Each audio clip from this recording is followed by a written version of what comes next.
Assalamualaikum warahmatullahi wabarakatuh. Waalaikumsalam warahmatullahi wabarakatuh. Alhamdulillah sahabat Alfu Media dimanapun Anda berada. Saat ini kita bersama dengan Direktur Pendidikan Pesantren Modern Al Furqon, Ustadz Fauzi SIKOM CHT. Luar biasa. Apa kabar Ustadz? Alhamdulillah kabar baik. Al Ustadz Muhammad Zain yang luar biasa. Beliau Ustadz muda yang sangat keren, sangat ganteng, tapi memiliki kecerdasan yang luar biasa. Wah, bisa. Amin. Ya, kalamun nisfu doa ya. Alhamdulillah. Di perkataan itu bagian daripada doa. Ya. Baik Ustadz, kita sebelum ngomongin tentang Al Furqon, boleh ya cerita tentang perjalanan Ustadz Fauzi. Maksudnya dari SD dulu pernah di mana, SMP di mana, SMA di mana? Wah, ini riwayat hidup nih. Iya, sekilas saja sebagai introduksi ya. Iya. Alhamdulillah, kebetulan saya punya kampung itu di Domas, Pontang, Kecamatan Pontang, Kabupaten Serang. Saya lahir di sana, SD juga di sana. Kemudian melanjut ke sekolah menengah pertama di SMP Negeri Pontang. Setelah itu dilanjutkan ke sekolah pendidikan agama, dulu SPG, Sekolah Pendidikan Guru Agama Negeri Serang. Dan S1-nya saya di Universitas Terbuka. Jurusannya Ilmu Komunikasi. Oh yes, ya. Padahal basic saya sebenarnya lebih suka kepada pendidikan. Cuma ketika saya ingin melanjutkan di bidang pendidikan S1, pada saat itu belum ada di UT yang ada ilmu komunikasi. Makanya saya pikir ini juga merupakan bagian daripada ilmu dakwah, sehingga saya ambil ilmu komunikasi. Alhamdulillah, demikian Ustaz. Mas, luar biasa. Jadi kelahiran Pontang ya? Domas. Domas. Ya, Domas Pontang. Domas Pontang. Asli orang Banten. Wih, wong Banten. Iya, alhamdulillah. Ya, jadi beliau asli dari Banten ya, luar biasa. Oke, Ustaz, mulai bergabung di pesantren Al Furqon sejak tahun berapa, Ustaz? Saya belum lama di Al Furqon. 1 tahun yang lalu, tepatnya tanggal 5 Januari, kebetulan saya diajak oleh sahabat saya, Bapak Ustadz Rusdi. Beliau juga seorang dosen di Untirta. Beliau mengajak ke Pondok Pesantren Al Furqon. Setelah kita berdialog dengan Pak Kiai Haji Lukman Harun, alhamdulillah ada kecocokan sehingga saya saat itu juga menyatakan siap bergabung di Pondok Pesantren Al Furqon. Alhamdulillah. Berarti belum 1 tahun ya? Sudah lewat. Sekarang oh iya. Ya, sudah lewat. Saya 5 Januari. 5 Januari. Ya, sekarang sudah 21 Maret. 21 Maret. Ya. Dan beliau maksud saya beliau diamanahkan untuk menjadi direktur pendidikan, begitu saja. Iya, alhamdulillah. Nah, kenapa pimpinan pondok pesantren Pak Kiai ini memberikan kesempatan kepada saya untuk jadi direktur pendidikan? Saya juga sampai sekarang masih bertanya.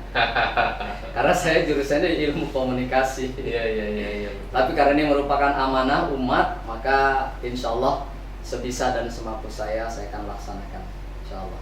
Baik, Ustaz, direktur pendidikan ya. Jadi kita agak sedikit fokus ke pendidikan Al Furqon begitu ya. Iya. Untuk Al Furqon itu berdiri dari tahun 1996 ya, Ustaz. Ya, untuk pesantrennya Yayasan Pondok Pesantren Al Furqon berdiri tahun 1996. Adapun secara pendidikan berjenjangnya, Madrasah Sanawiyah itu berdiri tahun 1998 dan Aliyah berdiri tahun 2004. Luar biasa. Ya. Metode pendidikan di Al Furqon itu apa sih bedanya Al Furqon dengan pesantren yang lain? Bedanya Al Furqon dengan pesantren yang lain, pada umumnya mungkin pesantren sama ya, tapi setiap pesantren kan punya kekhasan, punya keunikan tersendiri. Dan saya lihat di pondok pesantren Al Furqon ini memiliki keunikan yang luar biasa. Salah satunya pimpinan pondok pesantrennya, tokoh kita ini merupakan seorang negarawan. Wah, Dia juga memang tokoh Cilegon, salah satu tokoh Cilegon yang memiliki wawasan negara. Dia menguasai sekali tentang ilmu sosial, ilmu politik, ilmu budaya, pertahanan dan keamanan juga. Sehingga kita dalam kajian-kajiannya diajarkan tentang wawasan bernegara. Alhamdulillah. Jadi beliau ini kalau saya simpulkan, beliau adalah tokoh yang luar biasa. Beliau ini adalah singanya Cilegon. wah, Beliau ini adalah singanya Cilegon. Ya, karena dulu yang menggerakkan para anak-anak muda, tokoh masyarakat untuk membangun kesadaran Cilegon itu beliau ini salah satu di antara tokohnya. Alhamdulillah, seperti luar itu. biasa. Itu pimpinan pesantren Al Furqon ya. Ya, pondok pesantren Al Furqon. Iya, iya, iya. Kalau secara letak geografis Al Furqon itu di Kalau letak geografis sangat strategis sekali karena pondok pesantren Al Furqon ini kan berada di tengah-tengah kota. tengah kota Cilegon. Iya, di tengah-tengah kota Cilegon. Di tengah-tengah kota industri yang metrodolar ya, metrodolar. Metrodolar. Iya, jadi tepatnya ada di daerah Citangkil, Jalan Maulana Yusuf nomor 19. Itu kurang lebih 200 atau 300 meter dari simpang kota Cilegon. Iya. Itu dari situ ada Bank Mandiri, masuk kurang lebih 200-300 meter ketemu pondok pesantren Al Furqon. Alhamdulillah. Kalau basicnya pesantren Al Furqon ini modern, salafi atau gimana? Ya, kita pondok pesantren modern tapi mengkombinasi dengan pondok salafi. Artinya di sini kita berjalan beriringan antara salafi dan modern. Kalau salafi ini kan lebih titik beratkan kepada penguasaan kitab, ya. Kayak bagaimana menguasai ilmu nasoro, bagaimana menguasai ilmu tauhid, bagaimana menguasai ilmu fikih, bagaimana menguasai ilmu balaghah. Ini insya Allah di Al Furqon diajarkan karena memang menganut metode salafi. Di samping juga kita menganut metode modern. Artinya metode modern ini tentunya sudah umum ya. Kalau modern itu biasanya keunggulannya ada di sektor bahasa. Di mana anak-anak kita santri itu menggunakan dua bahasa, bahasa Arab dan bahasa Inggris. Itu salah satu ciri modern dan insya Allah keluar dari pondok pesantren sudah bisa berkomunikasi dengan menggunakan dua bahasa tersebut. Di samping juga di Al Furqon ini diajarkan tentang leadership dan entrepreneurship. Masya Allah. Ya, ini karena beliau juga yang memiliki pondok pesantren Al Furqon ini sangat konsen sekali bagaimana mengajarkan anak-anak santri itu mampu berorganisasi, memanage santrinya, kemudian mengorganisasikan kegiatan-kegiatannya, bagaimana komunikasi dengan masyarakat di luar, bagaimana komunikasi dengan instansi di luar, bagaimana cara surat menyurat. Ini diajarkan di dalam Organisasi. leadership ini, ya, di kaderisasi ini. Kita punya organisasi santri Al Furqon namanya OSAF. Itu.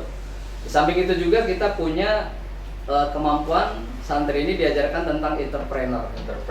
Entrepreneur ini insya Allah kita akan menyempurnakannya dengan konsep integrated farming. Integrated farming. Iya, artinya satu kesatuan antara pertanian, antara perkebunan, antara peternakan, ya kita kombinasi. Jadi itu satu siklus yang tidak akan pernah berhenti. Semuanya saling mengkait, semuanya saling memberi manfaat. Insya Allah di Al Furqon sudah berjalan. Kita ada diajarkan santri itu bagaimana menanam sayuran, ya, kemudian berkebun. Ya, saat ini ada lagi ditanam tuh kebun cabai sama tomat. gitu. Oh, Tegal cabe, kebun cabe. Iya, di sini di Tegal cabe maka prioritasnya bikin kebun cabe. Iya. Kalau minyak bisa ditanam ya, langsung Iya. jadi minyak itu, kebun minyak. Kebun minyak ya. Berhubung prosesnya dari sawit. Betul. Kita juga ada peternakan ayam ada ya, peternakan kambing juga ada. Kita ajarkan santri bagaimana merawat kambing dengan baik, bagaimana merawat ayam dengan baik. Di samping itu juga di peternakan ikan kita ada bioflok ya, lele, sistem bioflok. Wih, sistem bioflok. Iya, sistem Elit bioflok. gitu. Alhamdulillah luar biasa. Jadi sangat steril sekali ya, karena makannya itu sangat diatur gitu. Artinya tidak sembarangan. Semuanya ada aturan-aturannya, semua ada cara-caranya, dan itu diajarkan. Di samping itu juga ada peternakan ikan gabus, kita juga ada. Kemudian ikan nila juga ada. Insya Allah nanti ke depan mungkin ke pertanian ya, sektor pertanian. Saat ini belum, insya Allah nanti kita sempurnakan sampai ke tingkat itu. Sehingga namanya integrated farming itu betul-betul ada satu kesatuan siklus yang tidak pernah putus, semuanya berjalan. Gitu. Pertaniannya tadi udah disebut juga kan, baru cabai sama apa tadi? Itu Ya. maksudnya ke pertanian. Pertanian tapi di sektor perkebunan ya. Oh, sektor perkebunan. Iya, di perkebunan itu. Baik, ini kan waktu di Al-Furqan dengan waktu di sekolah lain kan sama tuh 24 jam ya. Artinya waktu yang berputar itu 24 jam. Bagaimana cara memanage waktu bagi santri? Kan mereka ini bukan hanya belajar, tapi juga dia belajar formal maksudnya. Tapi dia juga harus belajar ilmu lapangan. Nah, bagaimana cara memanage, mengatur waktunya itu? Berbicara masalah karakter, sebenarnya bagaimana kita menciptakan pembiasaan. Karena Rasulullah mengatakan al-insan ibnul awaid. Manusia itu anaknya kebiasaan. Di Al-Furqan diajarkan bagaimana terbiasa santri itu bangun berpagi-pagi, tapi istirahat atau tidur berpetang-petang. Artinya memaksimalkan potensi waktu ini untuk belajar, baik itu secara klasikal di ruangan maupun di lapangan. Itu semuanya sudah disediakan jadwal-jadwalnya, dan itu ada di bagian kurikulum nanti. Oh iya, jadi time per time-nya udah jelas tuh ya. Sudah. Jadi bangun tidur jam sekian. Betul. Terus kegiatan seterusnya berikut juga dengan kegiatan tadi yang saya bilang integrated farm tadi ya. Itu juga masuk ke dalam kegiatan. Betul. Sehingga tidak ada istilahnya waktu yang terbuang sia-sia gitu ya. Betul. Baik. Untuk fasilitas yang ada di Al-Furqan secara umum bagaimana? Untuk menunjang kegiatan belajar mengajar, insya Allah Al-Furqan sudah menyediakan fasilitas, walaupun memang belum sempurna, dan kita akan terus sempurnakan. Kita gedung sangat cukup, gedung kegiatan belajar mengajar. Kemudian kita juga untuk futsal ada, kemudian voli juga ada, tenis meja juga ada. Kita artinya semua fasilitas yang menjadi kebutuhan santri kita sudah siapkan. Mungkin ada beberapa yang perlu kita sempurnakan saja. Gitu. Bisa. Nah, tadi kan bahasa sehari-hari santri itu bahasa Arab dan bahasa Inggris. Ya. Nah, itu proses belajar supaya mereka cepat bisa berbahasa Arab dan Inggris itu bagaimana? Metodenya apa yang digunakan? Nih ada satu keunikan ya di Al-Furqan ini, mungkin sebagai informasi juga bahwa Al-Furqan memiliki metode yang khas, dan ini penemuan beliau, pimpinan Pondok Pesantren Al-Furqan sendiri. Ada istilahnya metode karton. Metode karton. Ya, jadi metode karton itu anak nggak perlu dipaksa untuk menghafal, tapi dengan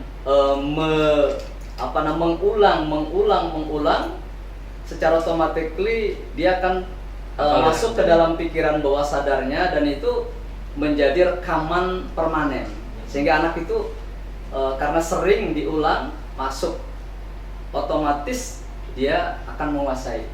Jadi nggak dipaksakan untuk menghafal. Baik, Itu berarti salah satu keunggulan metode metodenya karton. menggunakan karton Betul. dan bukan untuk dihafal tapi untuk diulang-ulang. Diulang-ulang, repetition. Repetition. Iya. Semakin Diulang-ulang. semakin sering diulang maka dengan sendirinya hafal. Iya. Begitu ya, Ustaz. Nah, untuk jenjang pendidikan yang ada di Al-Furqan itu apa sih? Kita dari dasar ada RA, Rodatul Atfal, kemudian ada MDA, Madrasah Diniyah Awaliyah, kemudian ada Sanawiyah, ada Aliyah. Yang belum perguruan tinggi. Perguruan tinggi. Ya insya Allah nanti ke depan. Amin. Amin. Ya insya Allah. Baik, baik. Nah, itu semuanya mukim atau enggak?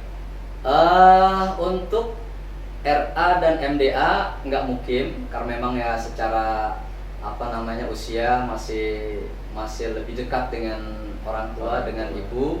Jadi lebih banyak sekolahnya ke ibu, sekolah ibu. Tapi yang kita wajibkan mukim adalah di tingkatan madrasah sanawiyah dan madrasah aliyah. Iya, gitu. Ya. Baik. Di pesantren modern itu kan biasanya ada pengabdian. Nah, Ya. bagaimana dengan Al-Furqan? Iya, pengabdian itu adalah satu keharusan di pondok pesantren Al-Furqan. Kenapa? Karena ilmu yang kita dapatkan di Al-Furqan selama proses pembelajaran maka harus diuji coba, harus ada test case sebelum dia hadir di masyarakat. Di Al-Furqan disediakan laboratoriumnya, yaitu laboratorium pengabdian. Itu 1 tahun, 2 tahun ya. Jadi kemampuan dia selama di pondok pesantren Al-Furqan dalam mengenyam pendidikan itu akan teraktualisasi dalam pengabdian itu. Sehingga ketika dia selesai pengabdian, hidup bermasyarakat dia sudah siap. Dan alhamdulillah memang secara faktanya alumni Al-Furqan memiliki kemampuan untuk bisa hidup di masyarakat, terutama dalam rangka menuangkan apa yang sudah diajarkan di Al-Furqan. Ya, luar biasa. Ya alhamdulillah. Nah, rata-rata alumni Al-Furqan itu melanjutkan kuliah ke negeri, swasta atau beragam. Ada yang memang kebanyakan ke negeri, bahkan ada yang keluar, Ustaz. luar negeri? Keluar negeri. Nah, Ya, kita yang ada berapa sudah di luar negeri itu khususnya di Mesir itu kita ada 5 orang yang sudah ada di sana. Itu ada 5 orang. Dan kabarnya, dan bukan kabar memang, ini faktanya, mereka memiliki kemampuan untuk berkompetisi dengan mahasiswa-mahasiswa yang lain. Masya Allah. Bahkan ada salah satu di antaranya anak kita yang asli orang sini, orang Tegal Cabe, orang Citanggil. Dia telah memenangkan lomba menulis karangan se-Jazirah Arab dan itu mendapatkan medali emas, artinya juara 1. Alhamdulillah. Itu dari Pondok Pesantren Al-Furqan. Se-kampus Al-Azhar ya? Iya, betul. Luar biasa. Alhamdulillah seperti itu. Masya Allah. Ya, sampai di sini, Pak. Oke. Terima kasih.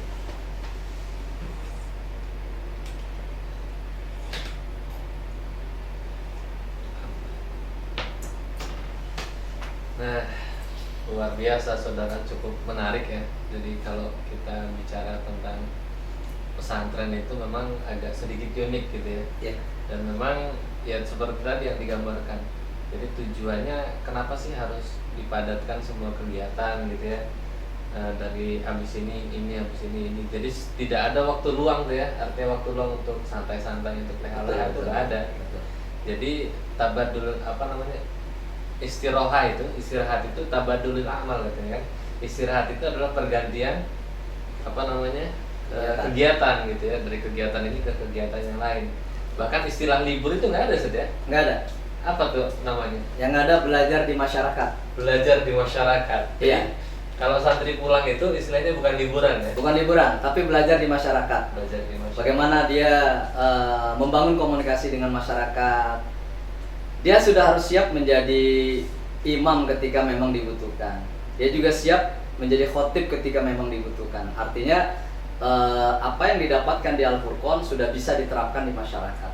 Jadi kami mengistilahkannya tidak dalam rangka liburan, tapi dalam rangka belajar di masyarakat, kurang lebih seperti itu. Jadi minimalnya pulang kampung itu bisa adzan, bisa qomat, Betul. itu sangat minimal gitu. Iya. Ya kalau yang aliyah mungkin ya bisa lah untuk menjadi imam gitu ya. Iya. Tapi ya itu tadi apa namanya tergantung lingkungannya begitu kan, karena memang ada juga yang lingkungannya itu tidak membolehkan begitu ya, dan lain sebagainya. Baik, Ustaz, perkembangan Al-Furqon dari tahun ke tahun tuh bagaimana? Saat ini memang Oh, ya. pimpinan kita Pak Kiai ini memiliki konsep yang sangat unik ya. Beliau di awal-awal menginginkan santri itu nggak usah banyak-banyak, tapi ketika ada di Al-Furqon mereka jadi singa semua. Masya Gitu kan. Kenapa kok jadi singa semua? Karena beliaunya singa. Jadi kalau singa itu harus melahirkan singa juga. Oh gitu ya. Iya. Kenapa beliau punya statement seperti itu? Satu singa itu bisa menakut-nakutin 100 kambing. Kambing. Sekali mengaung itu 100 kambing itu lari. Padahal cuma satu singa. Gitu. Jadi beliau menginginkan santri-santri Al-Furqon itu keluar dari Al-Furqon betul-betul menjadi singa. Menjadi singa. Iya, artinya bukan singa dalam artian identik dengan kekerasannya, tapi memiliki kemampuan untuk mengendalikan. Gitu. Atau istilahnya menjadi seorang leader, sebagai seorang tokoh.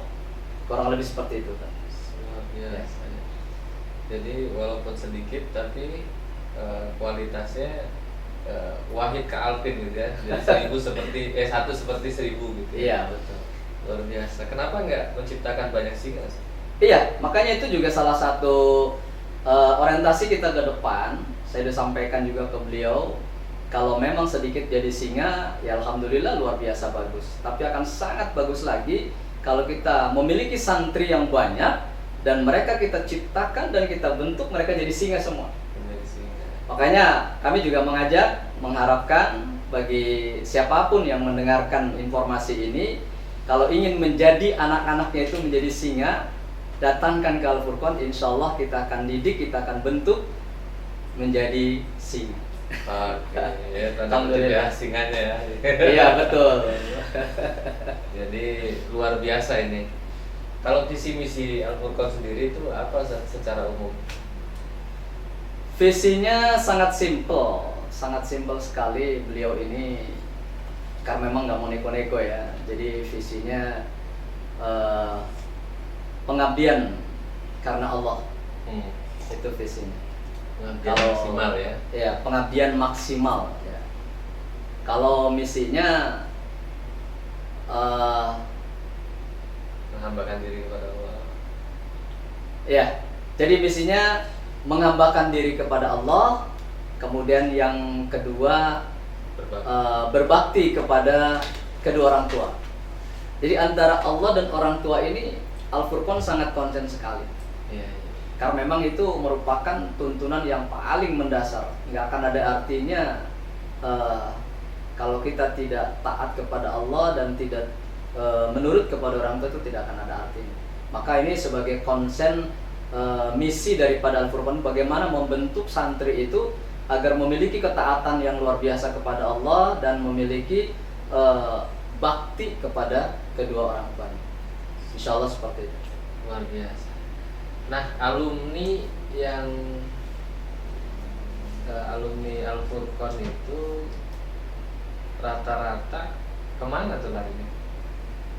Artinya begini, apakah ada yang misalkan sebagai guru atau mungkin langsung mengabdi kepada masyarakat, atau kemana tuh arahnya alumni rata-rata?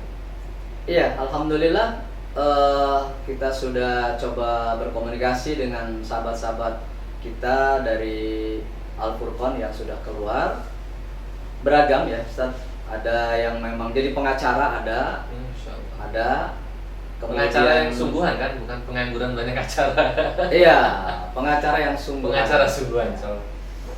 Ada juga yang memang pengusaha, ya. Kita ada yang di properti juga ada, Masya Allah. gitu kan.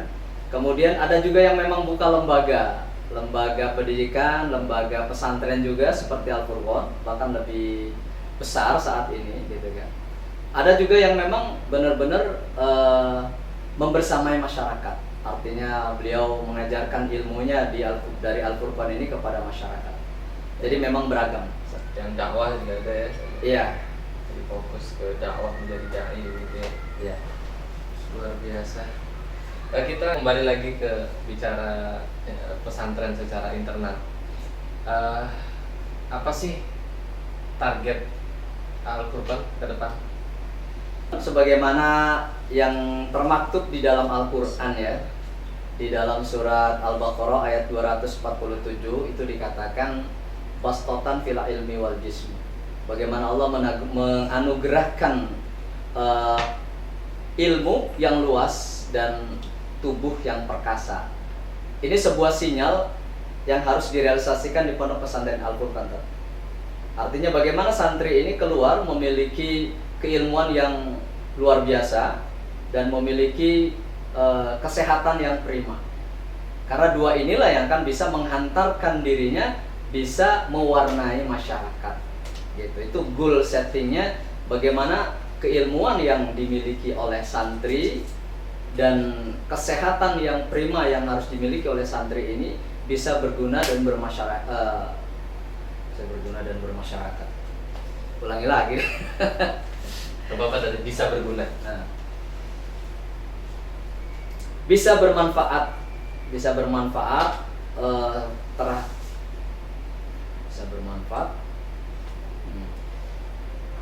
berguna untuk masyarakat. Jadi ilmu yang ada di Al-Furqon ini, kesehatan yang dimiliki selama belajar di Al-Furqon ini bisa berguna di masyarakat. Kurang lebih seperti itu. Jadi selain ilmu yang mumpuni, kesehatan juga betul harus mumpuni kan. Mensana and corpor sano katanya. Betul. Akal yang sehat itu ala salim, fijismi salim. Ya. Akal yang sehat itu terdapat pada jiwa yang sehat. Luar biasa. Baik, alhamdulillah kita sudah berbincang-bincang dengan Direktur Pendidikan di Pesantren Modern Al-Furqon. Cukup luar biasa ya, sangat luar biasa bahkan tentang pesantren Al-Furqon itu. Dan memang santri Al-Furqon itu juga bukan hanya lokal Cilegon ya, tapi ada yang dari Aceh ada ya, ada dari Jember, ya, dari Tangerang, dari Lampung banyak. Ya. Artinya Al-Furqon memang cukup dikenal ya di lingkungan masyarakat umum begitu. Ya. Baik, untuk pendaftaran sudah dibuka? Sudah, kita sudah buka pendaftaran dari 15 Maret kemarin. Nanti kita akan tutup sampai akhir Juni ya. Akhir Juni kita akan tutup. Sehingga saudara-saudara, sahabat, bapak dan ibu, kalau sekiranya ada yang ingin menitipkan anaknya, mengamanahkan anaknya di Pondok Pesantren Al-Furqon, kita buka pendaftaran insya Allah. Alhamdulillah kita tadi barusan ngobrol sama Direktur Pendidikan Pesantren Al-Furqon, dan yang sangat luar biasanya adalah Pesantren Al-Furqon itu bukan hanya mengajarkan ilmu-ilmu dasar, bukan hanya mengajarkan kelas belajar di kelas ya, tapi juga belajar di kehidupan, supaya nanti begitu keluar dari pesantren bisa menerima atau bisa menghadapi tantangan yang akan datang. Dan alumni Al-Furqon juga serta santri Al-Furqon itu bukan hanya orang-orang Cilegon, tapi juga ada yang dari Aceh ya, dari Tangerang, dari Lampung banyak ya, dari Jember juga ada begitu. Alhamdulillah, makanya bagi Bapak Ibu pendengar, pemirsa Alfu Media dimanapun Anda berada, Pesantren Al-Furqon siap mendidik dan membina anak Bapak Ibu sekalian. Demikian Ustaz, jazakumullah khair. Mudah-mudahan obrolan kita bisa menjawab nih keraguan-keraguan masyarakat tentang pesantren. Jazakumullah khair. Assalamualaikum warahmatullahi wabarakatuh.